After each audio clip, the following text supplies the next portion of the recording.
Hi hello guys, welcome back the cricketing top stories ಮಗ. Finally upset ಆಯ್ತು ಅಂತಾನೆ ಹೇಳ್ಬೋದು. ಹೆವಿ ಬಿಗ್ ಅಪ್ಸೆಟ್ ಅಂತಾನೆ ಹೇಳ್ಬೋದು ಗಾಯ್ಸ್. 2026ರಲ್ಲಿ ಇದಕ್ಕಿನ್ನ ಅಪ್ಸೆಟ್ ಇನ್ಯಾವ ತಂಡ ಮಾಡಕ್ ಸಾಧ್ಯನೇ ಇಲ್ಲ ಅಂತಾನೆ ಹೇಳ್ಬೋದು ಗಾಯ್ಸ್. ಹೌದು, ಏನ್ ಜಿಂಬಾಬ್ವೆನು ಮತ್ತೆ ಆಸ್ಟ್ರೇಲಿಯಾ ಮ್ಯಾಚ್ ನಡೀತಾ ಇತ್ತಲ್ಲ ಗೈಸ್, ಆ ಮ್ಯಾಚ್ ಅಲ್ಲಿ ಜಿಂಬಾಬ್ವೆರು ಭರ್ಜರಿಯಾಗಿ ಗೆದ್ದಿದ್ದಾರೆ ಅಂತಾನೆ ಹೇಳ್ಬೋದು. ಎಷ್ಟು 23 ರನ್ನಿಂದ ಬಿಗ್ ಮಾರ್ಜಿನ್ ಇಂದಾನೆ ಗೆದ್ದಿದ್ದರು. ಹೌದು ಗಾಯ್ಸ್, ಈ ಒಂದು 23 ರನ್ ಜಿಂಬಾಬ್ವೆ ತಂಡಕ್ಕೆ ಅದು ಆಸ್ಟ್ರೇಲಿಯಾ ಪರವಾಗಿ ಬಿಗ್ ಮಾರ್ಜಿನ್ ಅಂತಾನೆ ಹೇಳ್ಬೋದು ಗೈಸ್. ಜಸ್ಟ್ 169 ಚೇಸ್ ಮಾಡಕ್ ಆಗಿಲ್ಲ ಅಂತಾನೆ ಹೇಳ್ಬೋದು ನಮ್ಮ ಆಸೀಸ್ ತಂಡದವ್ರಿಗೆ. ಎಲ್ಲೋ ಒಂದ್ ಕಡೆ ಏನ್ ಫೇವ್ರೇಟ್ ಅಂದ್ರೆ ಕಪ್ ಹೊಡೆಯೋದ್ರಲ್ಲಿ ಇಂಡಿಯಾ ಜೊತೆಲಿ ಕಪ್ ಹೊಡೆಯೋಂತ ಫೇವ್ರೇಟ್ ತಂಡ ಯಾವ್ದಪ್ಪ ಅಂದ್ರೆ ಅದು ಆಸ್ಟ್ರೇಲಿಯಾ ಅಂತಾನೆ ಹೇಳ್ತಾ ಇದ್ರು. ಆದ್ರೆ ಇವಾಗಿನ ಪರಿಸ್ಥಿತಿ ನೋಡಿ ಗಾಯ್ಸ್, ಆಸ್ಟ್ರೇಲಿಯಾದವರು ಜಿಂಬಾಬ್ವೆ ತಂಡದ ಅಂದ್ರೆ ಅಸೋಸಿಯೇಷನ್ ಆಗಿರುವಂತ ಟೀಮ್ ಅಂತ ಆ ಲೆವೆಲ್ ಅಲ್ಲಿ ಇತ್ತು ಅಂತಾನೆ ಅನ್ಕೊಂತೀನಿ. ಯಾಕೆಂದ್ರೆ ಅಷ್ಟೊಂದು ಪ್ರಿಫರೆನ್ಸ್ ಇರ್ತಿರ್ಲಿಲ್ಲ ಜಿಂಬಾಬ್ವೆ ತಂಡದವ್ರಿಗೆ.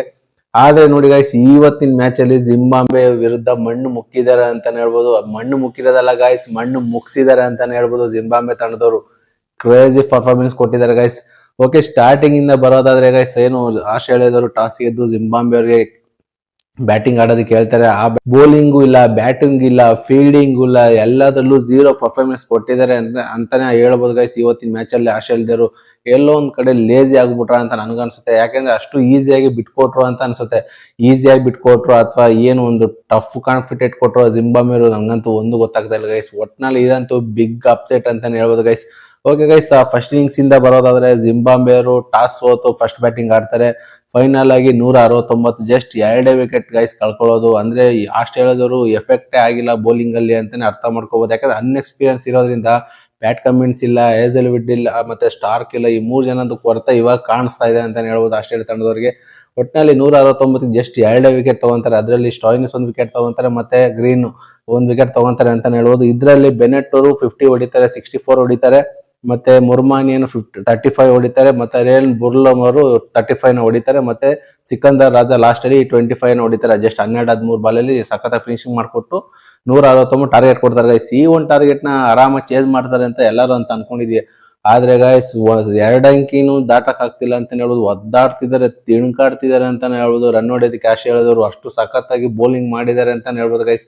RCB ತಂಡದಲ್ಲಿ ಇದ್ದಂತ ಮಾಜಿ ಬೌಲರ್ ಯಾರಪ್ಪ, ಜಿಂಬಾಬ್ವೆ ತಂಡದಲ್ಲಿ ಮುಜರ್ಬಾನಿ ಅವರು 4 ವಿಕೆಟ್ ತಗೊಂಡು ಆಸ್ಟ್ರೇಲಿಯಾದ ಬೆನ್ನೆಲುಬಿನ ಮುರಿದಾಕ್ತಾರೆ ಅಂತಾನೆ ಹೇಳ್ಬೋದು. ಈ ಒಂದು ಸೆಕೆಂಡ್ ಇನ್ನಿಂಗ್ಸ್ ಅಲ್ಲಿ ಆಸ್ಟ್ರೇಲಿಯಾ ಪರ ಯಾರಪ್ಪ ಚೆನ್ನಾಗಿ ಆಡಿದೆ ಅಂದ್ರೆ ರೆನ್ಶೋ ಗೈಸ್, ಅವ್ರ ವಿಕೆಟ್ ಕೀಪರ್ ಗೊತ್ತಲ್ಲ, ಅವ್ರೊಬ್ರು ಮಾತ್ರ ಹಾಫ್ ಸೆಂಚುರಿ ಹೊಡಿತಾರೆ. ಇನ್ನ ಮ್ಯಾಕ್ಸ್ವೆಲ್ ಅವರು ಒಂದು 33 ಹೊಡಿತಾರೆ. ಅದು ಯಾವಾಗ 31 ಹೊಡಿತಾರೆ 32 ಬಾಲ್ಗೆ. ಯಪ್ಪ ಗೈಸ್, ನನಗೆ ಏನ್ ಹೇಳ್ಬೇಕು ಅನ್ನೋದೇ ಗೊತ್ತಾಗ್ತಾ ಇಲ್ಲ. ಒಟ್ನಲ್ಲಿ ಚಳ್ಳೆ ಹಣ್ಣು ತಿನ್ಸಿದ್ದಾರೆ ಅಂತಾನೆ ಹೇಳ್ಬೋದು ಜಿಂಬಾಬ್ವೆ ತಂಡದವರು. ಕ್ರೇಜಿ ಆಗಿತ್ತು ಮ್ಯಾಚ್. ಒಂದ್ ಕಡೆ ಎಕ್ಸ್ಪೆಕ್ಟೇಷನ್ ಮಾಡ್ತಾ ಇದೆ ಇವತ್ತು ಏನಾದ್ರು ಉಲ್ಟಾ ಆಗ್ಬೋದಾ ಅಂತ, ಆದ್ರೆ ಸೇಮ್ ಹಂಗೆ ಆಗಿದೆ ಅಂತಾನೆ ಹೇಳ್ಬೋದು. ಒಟ್ಟಿನಲ್ಲಿ ಮ್ಯಾಚ್ ಮಾತ್ರ ಅಲ್ಟಿ ಆಗಿತ್ತು ಅಂತಾನೆ ಹೇಳ್ಬೋದು.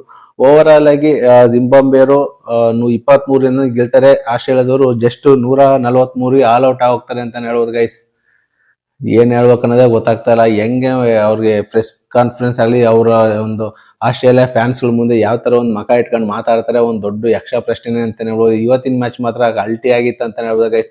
ಜಿಂಬಾಬ್ವೆ ತಂಡದವರು ಎಲ್ಲಿದ್ದರು ಅಂದ್ರೆ ಅವ್ರನ್ನ ಒಂದು ಏನು ಬೈಲಾಟರಲ್ ಸೀರೀಸ್ ಆಡಿಸ್ತಾನೆ ಇರಲಿಲ್ಲ. ಒಂಥರ ಅಸೋಸಿಯೇಷನ್ ಟೀಮ್ ತರಾನೇ ಒಂದು ಟ್ರೀಟ್ ಮಾಡ್ತಿದ್ರು. ಇವತ್ತಿನ ಮ್ಯಾಚ್ ಗೆದ್ದು ನಮ್ದು ಏನೊಂದು ಶಕ್ತಿ ಏನಿದೆ, ನಮ್ದು ಎಷ್ಟು ಎಬಿಲಿಟಿ ಇದೆ ಅನ್ನೋದನ್ನ ತೋರಿಸ್ಕೊಟ್ಟಿದ್ದಾರೆ ಅಂತಾನೆ ಹೇಳ್ಬೋದು ಜಿಂಬಾಬ್ವೆ ತಂಡದವರು. ಒಟ್ನಲ್ಲಿ ಇವತ್ತಿನ ಮ್ಯಾಚ್ ಮಾತ್ರ ಶೇಪ್ ಔಟ್ ಆಗಿದೆ ಅಂತಾನೆ ಹೇಳ್ಬೋದು ಆಸ್ಟ್ರೇಲಿಯಾ ತಂಡದವರಿಗೆ. ನನ್ಗನ್ಸುತ್ತೆ ಇನ್ನು ಇವತ್ತಿನ ಮ್ಯಾಚ್ ನ ಇನ್ನು ಜೀವನಾಂತ ಪೂರ್ತಿ ಮರೆಯೋದಿಲ್ಲ ಅಂತ ಅನ್ಸುತ್ತೆ. ಯಾಕೆಂದ್ರೆ ಜಿಂಬಾಬ್ವೆ ಅವರು ಗೆದ್ದಿದ್ದು 2007 guys, Ricky Ponting captaincy 2007 world cup ಅಲ್ಲಿ, T20 ವರ್ಲ್ಡ್ ಕಪ್ ಅಲ್ಲಿ ಅವಾಗ ಗೆದ್ದಿದ್ರು ಒಂದ್ಸಲ. ಅವಾಗಿಂದ ಇಲ್ಲಿವರೆಗೂ ಆಸ್ಟ್ರೇಲಿಯಾ ಮೇಲೆ ಬೀಟೆ ಮಾಡಕ್ ಆಗ್ತಿರ್ಲಿಲ್ಲ. ಯಾಕಂದ್ರೆ ಅಷ್ಟು ಸ್ಟ್ರಾಂಗ್ ಆಗಿತ್ತು ಆಸ್ಟ್ರೇಲಿಯಾದವರು, ನೆನ್ಸ್ಕೊಳಕ್ಕೂ ಆಗ್ತಿರ್ಲಿಲ್ಲ ಇವ್ರು ಸೋಲಿಸ್ತಾರೆ ಅಂತ. ಆದ್ರೆ ಇವತ್ತು ಅದನ್ನ ಪ್ರೂವ್ ಮಾಡಿದ್ದಾರೆ ಅಂತಾನೆ ಹೇಳ್ಬೋದು. ಒಟ್ಟಿನಲ್ಲಿ ಜಿಂಬಾಬ್ವೆಗೆ ಹ್ಯಾಟ್ಸಪ್ ಅಂತಾನೆ ಹೇಳ್ತಾ ಇವತ್ತಿನ ವಿಡಿಯೋ ಇಲ್ಲಿಗೆ ಎಂಡ್ ಮಾಡ್ತಾ ಇದೀನಿ ಗೈಸ್. ಇದೇ ತರ ಕ್ರಿಕೆಟಿಂಗ್ ಅಪ್ಡೇಟ್ಗಾಗಿ ನನ್ನ ಚಾನಲ್ ಸಬ್ಸ್ಕ್ರೈಬ್ ಮಾಡ್ಕೊಳ್ಳಿ ಅಂತ ಹೇಳ್ತಾ ಈ ವಿಡಿಯೋನ ಇಲ್ಲಿಗೆ ಎಂಡ್ ಮಾಡ್ತಾ ಇದೀನಿ. ಮುಂದಿನ ವಿಡಿಯೋದಲ್ಲಿ ಸಿಗೋಣ. ಬಾಯ್.